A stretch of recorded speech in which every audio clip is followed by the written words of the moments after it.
بطور مسلمان ہم حج کے بارے میں کیا جانتے ہیں؟ آئیے قرآن اور حدیث سے حج کے بارے میں جاننے کی کوشش کرتے ہیں۔ اعوذ باللہ من الشیطان الرجیم، بسم اللہ الرحمن الرحیم۔ السلام علیکم ورحمۃ اللہ وبرکاتہ۔ اللہم صلی علی محمد النبی الامی وعلی آلہ واصحابہ وسلم تسلیما۔ خدا کا پہلا گھر جو لوگوں کے لیے مقرر کیا گیا ہے وہی ہے جو مکہ شریف میں ہے، جو تمام جہانوں کے لیے برکت اور ہدایت والا ہے۔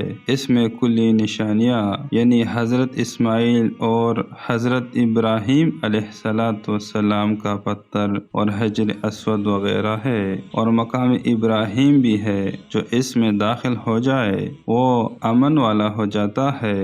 اللہ تعالیٰ نے ان لوگوں پر جو اس کی طرف جانے کی استطاعت رکھتے ہیں اس گھر کا حج کرنا فرض کر دیا ہے، اور جو کوئی اس سے انکار کرے تو اللہ تعالیٰ بھی تمام جہانوں سے بے پرواہ ہے۔ سورہ آل عمران۔ اسی طرح سورۃ الحج میں اللہ تعالیٰ نے فرمایا ہے، اور جب ہم نے ابراہیم علیہ السلام کو کعبہ کی جگہ بتا دی اس شرط پر کہ میرے ساتھ کسی بھی چیز کو شریک نہ کرنا، اور میرے گھر کا طواف، قیام، رکوع اور سجدہ کرنے والوں کے لیے پاک رکھنا، اور لوگوں کو حج کرنے کی منادی کرو کہ وہ تیرے پاس پیادہ اور دبلے پتلے اونٹوں پر دور دراز کی راہوں سے آ جائیں گے تاکہ اپنے فائد کے لیے اور اپنی کامیابی کے لیے موجود ہو۔ حج اسلام کا پانچواں رکن ہے۔ حج کے لفظی معنی قصد ارادہ کرنے کے ہے، اور اصطلاح شریعت میں مخصوص افعال کے ساتھ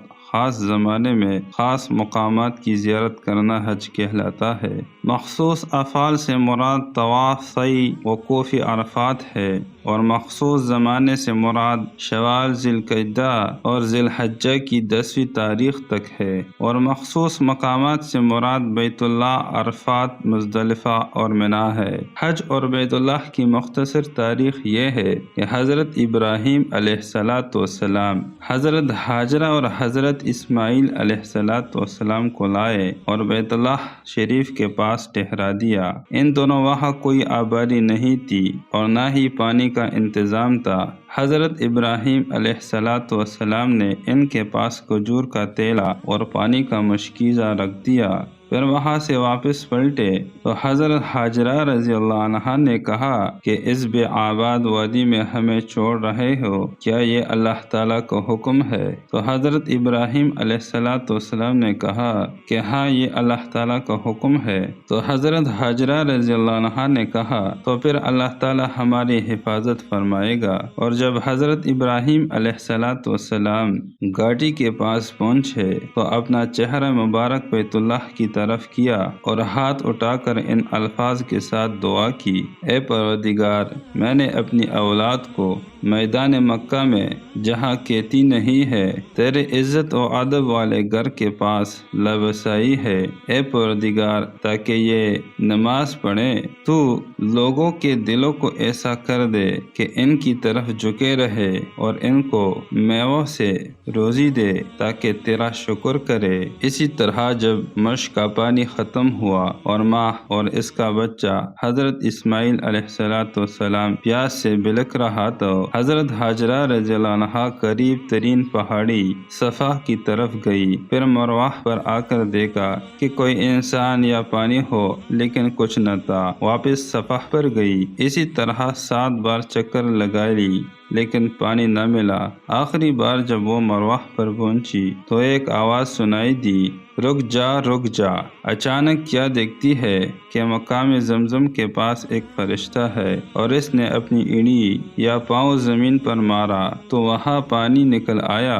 حضرت ہاجرہ رضی اللہ عنہا نے اس کے ارد گرد حوض سا بنایا اور چھاؤں کے ساتھ مشک بھرنے لگی۔ کچھ روایات میں ہے کہ یہ پانی حضرت اسماعیل علیہ السلام کی پاؤں یا ایڑیاں رگڑنے کی وجہ سے نکل آیا۔ تب فرشتے نے کہا کہ ڈرو نہیں، یہ اللہ کا گھر ہے، جس کو یہ لڑکا اور اس کا باپ تعمیر کریں گے، اسی طرح بعد میں جب حضرت اسماعیل علیہ السلام بڑے ہوئے تو حضرت ابراہیم علیہ السلام اور حضرت اسماعیل علیہ السلام نے خانہ کعبہ کی تعمیر کی، اور اسی طرح روئے زمین پر یہ اللہ تعالیٰ کا پہلا گھر ہے خانہ کعبہ، جو لوگوں کی عبادت کے لیے بنایا گیا تھا، اور اس بابرکت اور موجب ہدایت گھر کا حج استطاعت رکھنے والوں پر فرض کیا گیا ہے۔ یاد رہے کہ خانہ کعبہ حضرت آدم علیہ السلام سے بھی پہلے کی تاریخ رکھتی ہے۔ تاریخ میں اگر دیکھا جائے تو حضرت نوح علیہ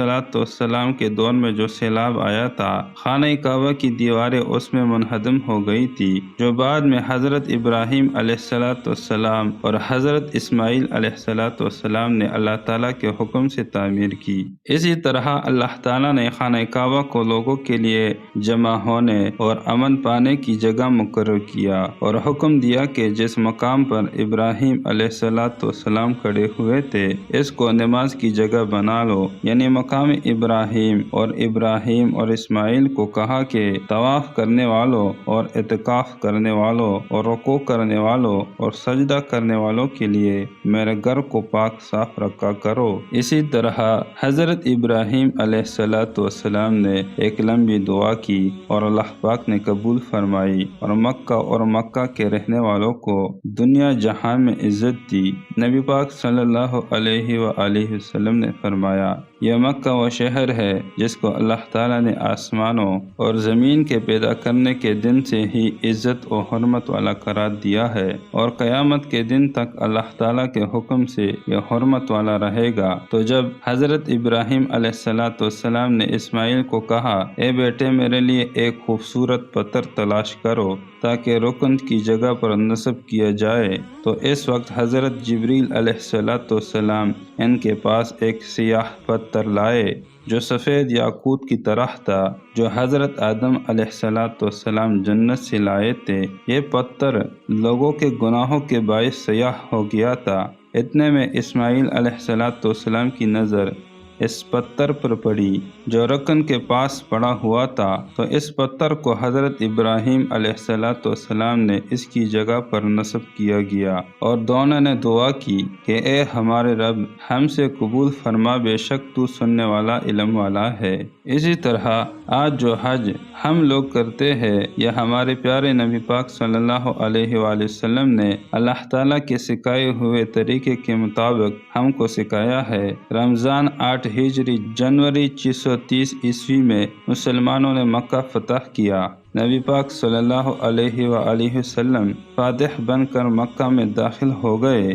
داخل ہونے کے بعد سب سے پہلے آپ صلی اللہ علیہ وآلہ وسلم نے کعبہ میں موجود تمام بت توڑ ڈالے اور شرک و بت پرستی کے خاتمے کا اعلان کیا، اور 9 ہجری میں مسلمانوں پر حج فرض ہوا، اور 10 ہجری میں نبی پاک صلی اللہ علیہ وآلہ وسلم نے اللہ تعالیٰ کے سکھائے ہوئے طریقے کے مطابق مسلمانوں کو حج کرنا سکھایا، جو حجۃ الوداع کہلاتا ہے۔ حضور صلی اللہ علیہ وآلہ وسلم نے اپنی زندگی کا آخری حج 10 ہجری میں کیا، اسے حجۃ الوداع کہتے ہیں۔ آپ 25 ذی القعدہ 10 ہجری فروری 632 عیسوی کو مدینہ سے روانہ ہوئے۔ آپ صلی اللہ علیہ وآلہ وسلم نے اسی حج میں مسلمانوں کو حج کے تمام طریقے سکھلائے اور تمام احکامات کے بارے میں اپنی امت کو آگاہ کیا۔ اس حج میں مسلمانوں کی کل تعداد 1,24,000 بتائی جاتی ہے۔ اب حج کے مسائل کی طرف آتے ہیں۔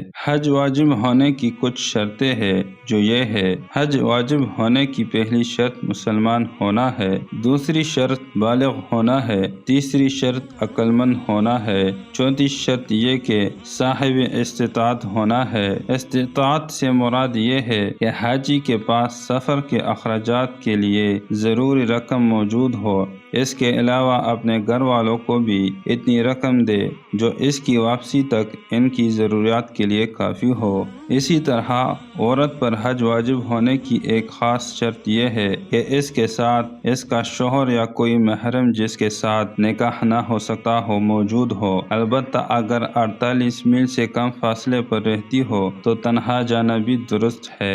رسول پاک صلی اللہ علیہ وآلہ وسلم نے فرمایا کہ جو حج گناہوں اور خرابی خرابیوں سے پاک ہو، اس کا بدلہ بہشت کے سوا اور کچھ نہیں۔ اسی طرح عمرے پر بھی بڑی ثواب کا وعدہ فرمایا گیا ہے۔ چنانچہ حضور صلی اللہ علیہ وسلم نے فرمایا کہ حج اور عمرہ دونوں کے دونوں گناہوں کو اس طرح دور کرتے ہیں جیسے بٹی لوہے کے میل کو دور کر دیتی ہے۔ جس کے ذمہ حج فرض ہو اور وہ نہ کرے، اس کے لیے بڑی دھمکی آئی ہے۔ چنانچہ رسول اللہ صلی اللہ علیہ وسلم نے فرمایا کہ جس شخص کے پاس کھانے پینے اور سواری کا اتنا سامان ہو جس سے وہ بیت اللہ شریف تک جا سکے اور پھر وہ حج نہ کرے تو وہ یہودی ہو کر مرے یا نصرانی ہو کر مرے، خدا کو اس کی کچھ پرواہ نہیں۔ اور یہ بھی فرمایا کہ حج کا ترک کرنا اسلام کا طریقہ نہیں ہے۔ عمر بھر میں ایک مرتبہ حج کرنا فرض ہے، اور کئی حج کیے تو ایک فرض ہوا اور باقی سب نفل ہوئے۔ مسائل کے لیے آپ دیکھ سکتے ہیں بہشتی زیور۔ عمرہ کے لغوی معنی زیارت کے ہے اور شرعی معنی میقات سے احرام باندھ کر خانہ کعبہ کا طواف اور صفا اور مروہ کے درمیان صحیح کرنے کے ہے۔ یاد رکھے، کعبہ یا بیت اللہ اللہ تعالیٰ کا گھر جس کا طواف اور حج کیا جاتا ہے وہ مسجد حرام میں واقع ہے، اور مسجد حرام مکہ شہر میں واقع ہے۔ بیت اللہ کے مختلف کونوں کے نام یہ ہے: رکن ایمانی، رکن عراقی، رکن شامی اور حجر اسود، وہ جنتی پتھر جس کے چاروں طرف چاندی کا حلقہ چھڑا ہوا ہے۔ ملتزم بیت اللہ شریف کا وہ حصہ ہے جو حجر اسود اور بیت اللہ کے دروازے کے درمیان ہے، ملتزم کہلاتا ہے۔ اس مقام پر دعا خاص طور سے قبول ہوتی ہے۔ رسول اللہ صلی اللہ علیہ وآلہ وسلم نے اس جگہ دعائیں مانگی تھی۔ یہ انتہائی متبرک مقام ہے اور بہت ہی زیادہ فضیلت کا حامل ہے۔ معلومات تو بہت ہے لیکن ہم صرف حج کو بیان کرتے ہیں۔ حج کی 3 قسمیں ہیں۔ نمبر 1، افراد، جو حج بالکل اکیلے کیا جائے، عمرہ ساتھ نہ ہو۔ نمبر 2، قران، حج اور عمرہ دونوں کو ملا کر کیا جائے، دونوں کی اکٹھی نیت کر کے پہلے عمرہ اور پھر حج بغیر احرام کولے کیا جائے۔ ہمارے فقہا کے نزدیک حج قران افضل ہے۔ نمبر 3، تمتع، حج کے ساتھ عمرے کا فائدہ اٹھانا، یعنی حج کے مہینوں میں پہلے عمرہ کیا جائے، اس کے بعد احرام کھول لیا جائے، پھر اسی سال حج کا احرام باندھ کر مقررہ ایام میں حج ادا کیا جائے۔ حج کے مہینے یعنی شوال، ذی القعدہ، مکمل اور ذی الحجہ کے اول 10 دن بہت اہم ہے۔ ایام تشریق، جن دنوں میں تکبیر تشریق پڑھی جاتی ہے، یعنی 9 ذی الحجہ کی فجر سے 13 ذی الحجہ کی عصر تک، جس میں تکبیر تشریق پڑھی جاتی ہے، یعنی اللہ اکبر لا الہ الا اللہ، اللہ اکبر وللہ الحمد۔ یوم الترویہ، جس روز حج کی عبادت شروع ہوتی ہے، یعنی 8 ذی الحجہ۔ یوم عرفہ، یعنی جس روز میدان عرفات میں حج ہوتا ہے، یعنی 9 ذی الحجہ۔ یوم نحر، جس روز قربانی ادا کی جاتی ہے، یعنی 10 ذی الحجہ۔ میقات، مکہ معظمہ کے چاروں طرف وہ مقامات ہے جہاں سے مکہ جانے والوں کے لیے باقاعدہ عمرہ یا حج کا احرام باندھنا واجب ہے۔ جو شخص ان حدود کے اندر رہتا ہے وہ میقاتی کہلاتا ہے، اور جو باہر رہتا ہے اسے آفاقی کہتے ہیں۔ حرم، مکہ معظمہ کے چاروں طرف کچھ دور تک زمین حرمت و تقدس کی وجہ سے حرم کہلاتی ہے۔ اس کی حدود پر نشان لگے ہیں اور اس میں شکار کرنا، درخت اور گھاس کاٹنا یا شکاری کی مدد کرنا وغیرہ منع ہے۔ حدود حرم میں رہنے والے کو حرمی یا اہل حرم کہتے ہیں، جبکہ حل، حدود حرم سے باہر میقات تک کی زمین کو حل کہتے ہیں، اور اس جگہ کے رہنے والوں کو حلی کہتے ہیں۔ احرام باندھنے سے پہلے غسل کر کے 2 رکعت نماز نفل ادا کر کے، جس وقت حج یا عمرہ یا دونوں کی پختہ نیت کر کے تلبیہ پڑھتے ہیں تو چند حلال چیزیں حرام ہو جاتی ہے، اس لیے اس کو احرام کہتے ہیں، اور مجازاً ان بغیر سلی چادروں کو بھی احرام کہتے ہیں جن کو احرام کی حالت میں استعمال کیا جاتا ہے۔ تلبیہ وہ ورد جو عمرہ اور حج کے دوران حالت احرام میں کیا جاتا ہے، یعنی لبیک اللہم لبیک لبیک لا شریک لک لبیک ان الحمد ونعمت لک والملک لا شریک لک۔ ازطبا احرام کے اوپر والی چادر کو داہنی بغل سے نکال کر اس کے دونوں پلے بائیں کندھے پر ڈالنا، اس کو ازطبا کہتے ہیں۔ طواف، خانہ کعبہ کے گرد 7 چکر یا پھیرے لگانا، ایک چکر کو شوط کہتے ہیں۔ جس جگہ میں طواف کیا جاتا ہے اسے مطاف کہتے ہیں۔ طواف کی 4 قسمیں ہیں۔ نمبر 1، طواف قدوم، مکہ معظمہ میں داخل ہونے پر پہلا طواف ہے۔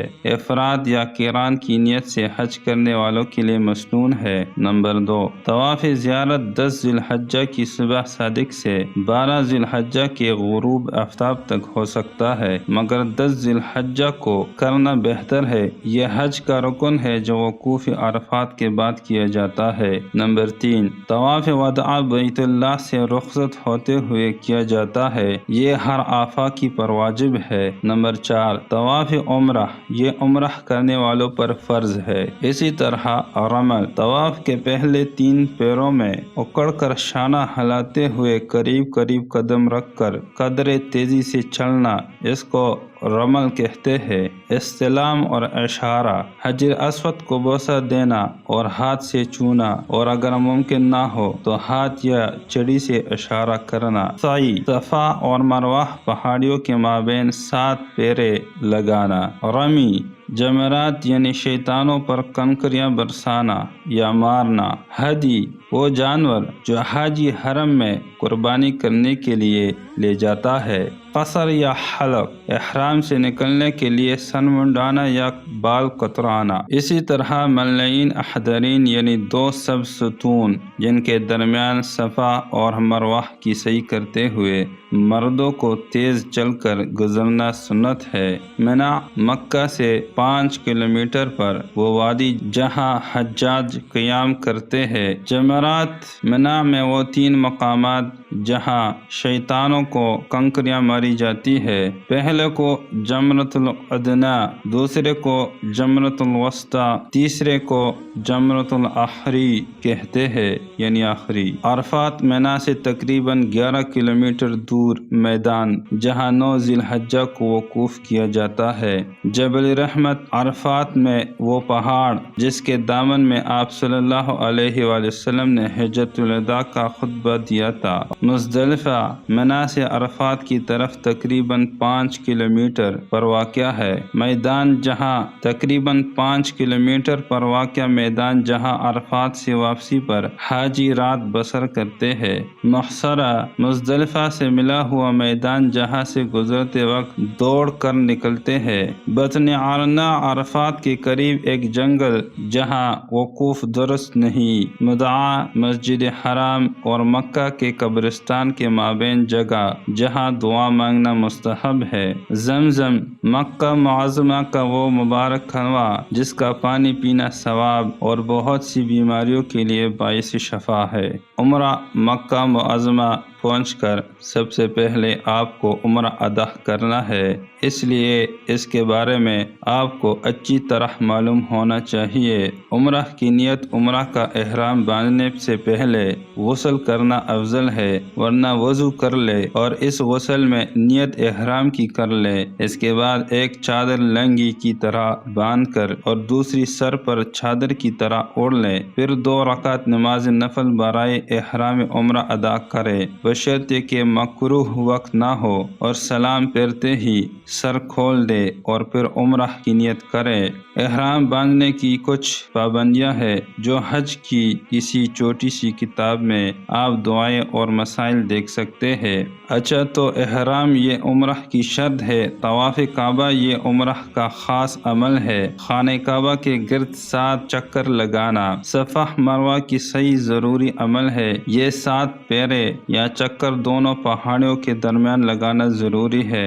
حلق یا قصر یعنی سر منڈانے یا تمام سر کے بال کترانا ضروری عمل ہے۔ اسی طرح حجر اسود سے طواف شروع کیا جائے اور 7 چکر پورے کر کے اسی پر آ کر ختم کیا جائے۔ اسی طرح برابر تلبیہ پڑھتے رہے اور طواف سے فارغ ہو کر خوب دعا کرے۔ پھر دعا ختم کر کے مقام ابراہیم کے پاس آ کر 2 رکعت نماز واجب الطواف ادا کیجیے۔ یہ نماز اسی وقت پڑھ لے بشرطے کہ وہ نوافل کا یعنی مکروہ وقت نہ ہو، اور پھر آپ پیٹ بھر کر زمزم پیجیے اور دعا کیجیے۔ انشاءاللہ جب آپ اور ہم کچھ مسائل اور دعائیں یاد کر لیں گے اور وہاں جائیں گے تو بہت آسانی اور خوشی سے ہر رکن بھرپور طریقے سے ادا کریں گے انشاءاللہ۔ حلق یا قصر یعنی سر منڈانا یا تمام سر کے بال کترانا ضروری عمل ہے۔ عمرہ کی فضیلت رمضان میں جس نے عمرہ کیا گویا کہ اس نے ایک حج کا ثواب حاصل کر لیا۔ اسی طرح حجر اسود سے طواف شروع کیا جائے اور 7 چکر پورے کر کے اسی پر آ کر ختم کیا جائے۔ اسی طرح برابر تلبیہ پڑھتے رہے اور طواف سے فارغ ہو کر خوب دعا کرے۔ پھر دعا ختم کر کے مقام ابراہیم کے پاس آ کر 2 رکعت نماز واجب الطواف ادا کیجیے۔ یہ نماز اسی وقت پڑھ لے بشرطے کہ وہ نماز کا مکروہ وقت نہ ہو، اور اگر یہاں پر جگہ نہیں ملتی تو آپ دور جا کر بھی 2 رکعت ادا کر سکتے ہیں۔ اور پھر حج اور عمرہ مکمل ہونے کے بعد دربار رسالت میں رسول اللہ صلی اللہ علیہ وسلم کی مسجد کی طرف مدینہ منورہ کی طرف کا سفر۔ اس سفر میں آپ کو بہت محتاط ہونا چاہیے۔ آپ سفر میں درود پڑھے آنکھیں بند کر کے، دل میں ایک احساس ہو کہ آپ رسول اللہ صلی اللہ علیہ وسلم کی ملاقات کی طرف تشریف لے جا رہے ہیں، اور آپ وہاں جا کر 2 رکعت نماز نفل پڑھیں اگر فرض نماز اور مکروہ وقت نہ ہو، کیونکہ رسول اللہ صلی اللہ علیہ وسلم نے ارشاد فرمایا، میری مسجد میں ایک نماز پڑھنا دوسری مسجدوں میں 1000 نماز پڑھنے سے افضل ہے، سوائے مسجد حرام کے کہ وہاں نماز پڑھنا میری مسجد میں 100 نمازیں پڑھنے سے افضل ہے۔ اسی طرح دل میں ایک احساس ہو اور رسول اللہ صلی اللہ علیہ وسلم کی مسجد میں جا کر ریاض الجنہ میں اگر موقع ملے تو 2 رکعت نماز پڑھ لے۔ نبی پاک صلی اللہ علیہ وآلہ وسلم ابو بکر اور عمر فاروق رضی اللہ تعالیٰ عنہ کے قبور کی زیارت کرے، دل میں ایک احساس محبت ہو، گناہگار آنکھوں سے آنسو اور دل میں مسرت محبت کی، اور اس وقت کے واقعات اور رسول اللہ صلی اللہ علیہ وآلہ وسلم کے دور کے واقعات کو یاد کرے۔ اسی طرح اپنے لیے اور اپنے چاہنے والوں کے لیے دعا کرے۔ اللہ پاک ہر مومن کو زندگی میں بار بار عمرہ، حج اور نبی پاک صلی اللہ علیہ وآلہ وسلم کی زیارت بار بار نصیب فرمائے، آمین۔ یاد رہے کہ حج اور عمرے کے متعلق جو معلومات ہم نے آپ کو دی ہے یہ سب سے مختصر ترین ہے۔ اللہ رب العالمین ہمیں حج اور عمرہ کرنے کی سعادت نصیب فرمائے، آمین۔ سبحان ربک رب العزت عما یصفون وسلام علی المرسلین والحمد للہ رب العالمین، آمین۔